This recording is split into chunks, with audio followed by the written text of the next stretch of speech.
ღამით დაიწყო დაბომბა. როდის 2007-ის თებერვალში. ჯერ იყო ვერფრენებით დაბომბა. ორჯერ დაიბომბა ხეობა. ერთი იყო ვერფრენებით, მეორე კეთილობილი გრადით. ვერფრენებით რო დაიბომბა ხეობა. ვინ დაბომბა? ხელისუფლება.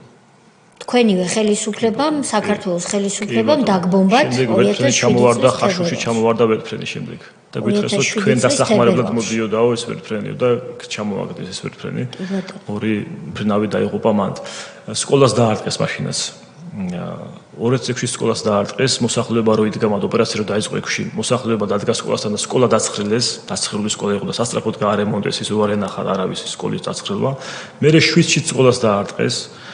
და ამ 7-ის მერე კიდე ერთხელ დაიბომბა ხეობა, ანუ 7-ში, ანუ ვერფრენების მერე კიდე ერთხელ დაიბომბა ხეობა, ოღონდ ეს დაბომბა არ იყო ისეთი ინტენსიური, ეს დაბომბა იყო რამოდენიმე ჭურვი ჩამოვარდა და იძახდნენ ჩვენი ხელისუფლების წარმომადგენლები დაგბომბა ისევ აფხაზეთიდან დაგბომბა რუსებმა. ესე იგი ტყვარჩელიდანო.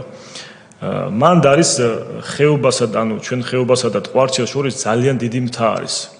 თუ იქიდან დაბომბავ ხეობას ჭურვი წამოვა და დაეცემა ეს თავქვე, წვერით დაეცემა. როცა მოვიდნენ გაეროს წარმომადგენლები, კომისია შეიქმნა მან რუსებიც იყვნენ, აფხაზებიც და ჩვენების ყველა და ანუ ეს ტერიტორიის შესწავლა დაბომბილი ტერიტორიის, რომ საიდან იყო და რუსები ძახან ჩვენ დაბომბილი არ არის ეს ხეობა. არ დაგვიბომბია, არც აფხაზებს არ დაუბომბია თუ გამორიცხული არისო. ესენი უმტკიცებენ ჩვენები, რომ აი თქვენ დაგბომბეთ.